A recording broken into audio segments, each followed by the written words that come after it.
de cuáles vendrían siendo los principales trastornos cardiovasculares que están ahorita afectando a las personas. Indudablemente que los ligados a la obesidad y a la diabetes son los principales. En particular el mexicano se ha demostrado que tenemos una labilidad genética para tener diabetes mellitus del tipo 2, que es la diabetes que se adquiere, vamos a decir, a edades ya más tardías, no la diabetes 1, que es la insulinopriva, y que es una diabetes que empieza desde que son niños, sino estamos ligados más a la que está próxima a los hábitos, como son el alimento, como son el ejercicio, más que a la genética que hace que fallen. Hay una relación muy directa, por desgracia, entre diabetes mellitus y las enfermedades en que aumentan las grasas en sangre. Esto quiere decir, desde que Frederiksen hizo una clasificación, este doctor dividió las hiperlipidemias, que son las concentraciones que tenemos de colesterol, de las dos tipos, del de baja y del de alta densidad, en el cual el malo es el de baja densidad y el bueno es el de alta densidad. La diabetes mellitus, además de que ella misma lesiona las arterias, hace que las grasas aumenten en la sangre, y entonces tenemos ya los dos factores. Primero, la inflamación de las arterias, y después de la inflamación de las arterias, el depósito de las grasas en estas arterias. Okay. Son como los dos factores principales. Okay. ¿Cómo se pueden combatir? Una forma de combatirlos es el ejercicio. El ejercicio es de las pocas actividades que hace que esas grasas malas se consuman. Entonces se ha calculado universalmente que aproximadamente 30 minutos de ejercicio al día es suficiente para consumir la parte más mala, vamos a decir, de las grasas que están circulando. Y además de que esto acelera el corazón, y debe de ser la práctica que se haga cuando se hace el ejercicio de 30 minutos, el lograr que en algún momento del ejercicio el corazón alcance una frecuencia de más de 140, esto quiere decir 142, 150, y lo que se logra con esto es que las arterias del corazón y que irrigan al músculo, al alcanzar esa frecuencia, son un poco, déjenme usar un término no muy ortodoxo, pero son menor de lo que debería de recibir de sangre el corazón. Entonces, a fuerza de irlo estimulando, haciendo que reciba menos sangre, porque se alcanzan frecuencias muy altas, el corazón, si trabaja a su frecuencia ideal, que es 60 y tantos en la mayor parte de la población, tiene tiempo de llenarse, y por lo tanto, cuando vuelve a cerrarse el corazón, la salida de la sangre es una salida de un monto muy elevado de sangre, y que mantiene con eso oxigenado y en buen estado a todas las arterias. Si yo hago que ese movimiento pase de 140 y de 150, el corazón late tan rápido que ya no es factible que mande la cantidad de sangre que debería de él mismo incluso de recibir, porque el corazón tiene una particularidad. Estas arterias de él, ¿sí?, se llenan, son las únicas en todo el organismo que se llenan al revés. O sea, las de mis piernas se llenan cuando el corazón se aprieta. Las de mis brazos, las de todo el organismo, mi cerebro, se llenan cuando el corazón se aprieta, y por lo tanto manda la sangre a todo el organismo.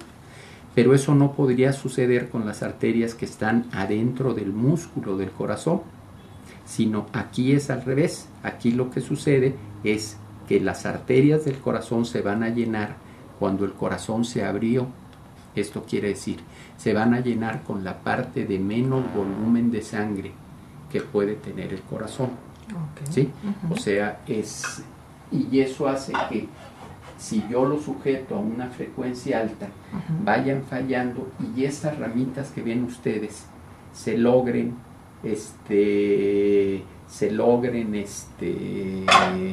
reproducir y evitar esos muertos que tenemos de edades muy tempranas, en que de repente decimos, bueno, ¿cómo es posible? A los 40 y tantos años era delgado, tenía todo y hasta tuvo menos ya, parto. Ya de 30 y tantos, creo que ya se están dando casos, ¿verdad? Así es, y esto es porque no hay circulación colateral.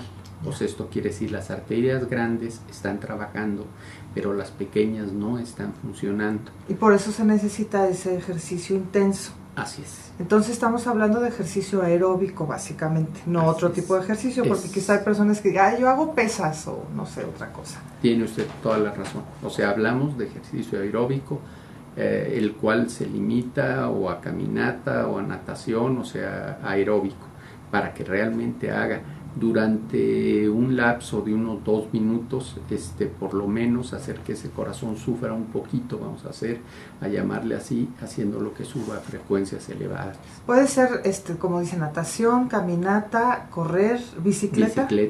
Bicicleta también, pues, básicamente, ¿verdad? Aeróbics, ese tipo de ejercicios aeróbicos. Estas tres las consideraríamos las principales porque primero tienen la enorme ventaja de que muchas de ellas, como son bicicleta y como es caminata, actualmente quitamos el factor invierno o verano en que la gente deja de hacer el ejercicio o por calor extremo o por frío. Esto lo pueden hacer en casa. Claro. La bicicleta estacionaria puede estar en algún lugar de la casa, la caminadora puede estar en algún lugar de la casa. Entonces, donde no existe pretexto de horario, claro, hoy llegué tarde, caray, bueno, el noticiero, por favor, velo caminando. O sea, y después dale un poquito más al final de frecuencia a ese corazón, elevándolo, pero pues es lo que dura un noticiero, 30 minutos realmente o una hora. Invertimos media hora en muchas cosas, ¿no? Así que yo me quedaría con esos dos como el ideal, porque es el que nos evita decir, caray, no, hoy no, y amaneció lloviendo, entonces no puedo ir a tal lado, o me tengo que desplazar hasta tal deportivo, ¿no? Estas se pueden tener en casa y nos quitan toda justificación para no hacer ejercicio. Ok, bueno, entonces usted mencionaba la diabetes. Así es. Y la obesidad como las principales causas. ¿Qué hay del estrés? El estrés actúa en una forma muy especial. El estrés actúa sobre la parte terminal de las arterias, que es la parte más peligrosa. Hay dos cosas que actúan ahí. Primero, la sal, o sea, la cantidad de sal que nosotros tomamos es lo que hace que esa, donde una arteria pasa a ser vena, o sea, donde solamente va a transitar un solo eritrocito, o sea, va a cruzar solamente una bolita que va a ser un eritrocito. Ese es el tamaño de la arteriola. Pero si nosotros calculamos que en cada kilo de peso tenemos que pasar por cada sitio donde hay un eritrocito, entonces es como si cruzáramos casi un tabique. Si yo ese tabique lo endurezco, aunque sea 1 kilo, ¿sí?, el corazón va a tener que hacer un esfuerzo terrible para poder pasar por arriba de ese kilo, porque estamos hablando de la parte terminal de las arterias, y que le llamamos la sal, resistencias. La sal es la que rige el que esté apretada o baja. ¿La sal aprieta? La sal aprieta. Y no puedo decir que esté mal, al contrario, ahí serviría de recomendación esto para las lectoras. Hay mucho que se dice también sobre la presión baja, que si les causa daño, es que tengo tal, que por favor jamás utilicen los medicamentos que son vasopresores. Esto quiere decir, los medicamentos que hacen que se cierren las arterias, nunca usarlos. O sea, esas gotas que le bajó la presión, dale unas gotas.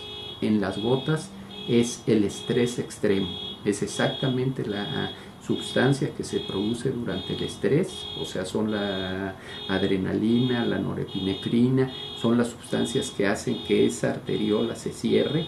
Entonces sabemos dónde empieza a cerrarse, pero no dónde va a parar.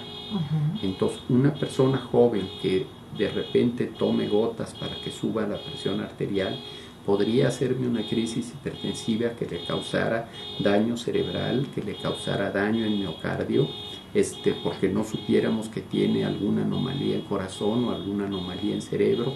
Entonces las gotas están prohibidas.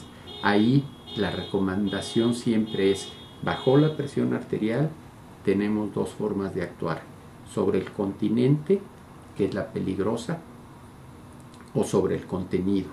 El continente es hacer que se hagan chiquitas, lo que hace el estrés y lo que hacen las gotas cuando lo hace. En cambio, el continente es lo que nosotros le agreguemos a esa circulación que está distendida, vamos a decir.